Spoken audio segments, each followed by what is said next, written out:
గోరంతలను కొండంతలు చేసి చెప్పేవారిని లోకంలో చూస్తూ ఉంటాం. ఆవగింజంత ప్రతిభను తాటికాయంత చేసి చెప్పుకునే వాళ్ళు ఉన్నారు. మరికొందరుంటారు. కొండలా నిలబడి అద్దంలో కొంచెమై దర్శనమిస్తారు. ఏనుగుకు ఉన్నంత శక్తి ఉన్నప్పటికీ ఏమీ లేనట్టే సామాన్యుల్లా కనబడతారు. కానీ సందర్భం వచ్చినప్పుడు అనేక గ్రహాలు, నక్షత్రాల మధ్య వెలుగులు విరజమ్మే సూర్యుడిలా బాసిల్లుతారు. అలాంటి వారే మన అంజనీ పుత్రుడు హనుమ. తనకెన్ని శక్తి సామర్థ్యాలున్నా వినయమే ఆయనకు అలంకారం అయింది. రామరావణ యుద్ధంలో కుంభకర్ణుడు మరణించిన తర్వాత ఇంద్రజిత్తు వీరవిహారం చేశాడు. రాక్షస మాయలు, అస్త్రాలు ప్రయోగించి వానరసేనను ముప్పు తిప్పలు పెట్టాడు. చివరికి బ్రహ్మదేవుడిచ్చిన శక్తివంతమైన దివ్యాస్త్రాన్ని ప్రయోగించి లక్ష్మణునితో సహా వానరసేనంతా మూర్ఛపోయేలా చేశాడు. రాక్షసుడు కాబట్టి విభీషణుడి మీద అష్టప్రభావం పడలేదు. వానరుల్లో ముందు స్పృహలోకొచ్చింది జాంబవంతుడు. కళ్ళు తెరవగానే హనుమ క్షేమమేనా అని అడిగాడు. రామలక్ష్మణులను విస్మరించి హనుమ క్షేమాన్ని ప్రశ్నించిన జాంబవంతుడి తీరుకు ఆశ్చర్యపోయాడు విభీషణుడు. హనుమ జీవించి ఉంటే చాలు, అతడే లేకపోతే యుద్ధం మీద ఆశ వదులుకోవాలి అంటాడు జాంబవంతుడు.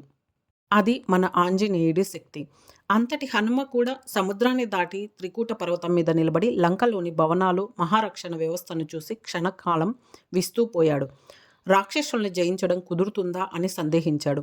సామదాన భేదో దండోపాయాలేవి ఫలించనంత బలమైన వ్యవస్థ రాక్షసులకు ఉందని, ఎవరికీ లొంగనంత గొప్ప స్థితిలో ఉండటం వల్ల బలమైతే తనతో పాటు అంగదుడు, నీలుడు, సుగ్రీవుడు మాత్రమే లంకలోకి ప్రవేశించగలిగిన సమర్థులు కావడం తమ బలహీనత అనుకున్నాడు. సమఉజ్జీలు కానప్పుడు యుద్ధమెలా చేయగలుగుతామని సందేహించాడు. ఒక కార్యం సాధించడానికి నడుం బిగించే ముందు మంచి చెడ్డలు ఆలోచించాలని, కీడించి మేలెంచాలనే వివేకవంతుల లక్షణాన్ని ప్రతిబింబించింది హనుమ తీరు. అదే సందేహాన్ని సీతాదేవి వ్యక్తం చేయగా, కోట్ల మంది వానరసేనకు రాజైన సుగ్రీవుడి దగ్గర ఉన్న వాళ్ళంతా గొప్పవాళ్లేనమ్మా. ఆకాశ మార్గంలో సంచరిస్తూ భూమండలాన్ని ఎన్నోసార్లు చుట్టి వచ్చిన వాళ్ళు. నాకన్నా గనులే తప్ప తక్కువవాడు ఒక్కడు కూడా లేడు. అల్పుడునైన నేనే ఇక్కడి దాకా వచ్చానంటే వాళ్ళ గురించి చెప్పడానికేముంది? అధైర్యపడకమ్మా. వానర యోధులంతా ఒక్క గంతులో సముద్రం దాటి వస్తారు. యుద్ధంలో రావణుణ్ణి ఓడిస్తారు అంటూ ఆత్మవిశ్వాసంతో పలికాడు హనుమ.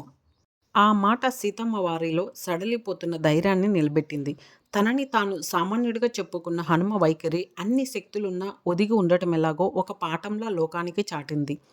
రామభక్తిని చాటడంలో ఉన్నతుడు, ఉత్తముడు, ధైర్య సాహసాల్లో అసాధారణుడు, సేవలో అసమానుడు హనుమ.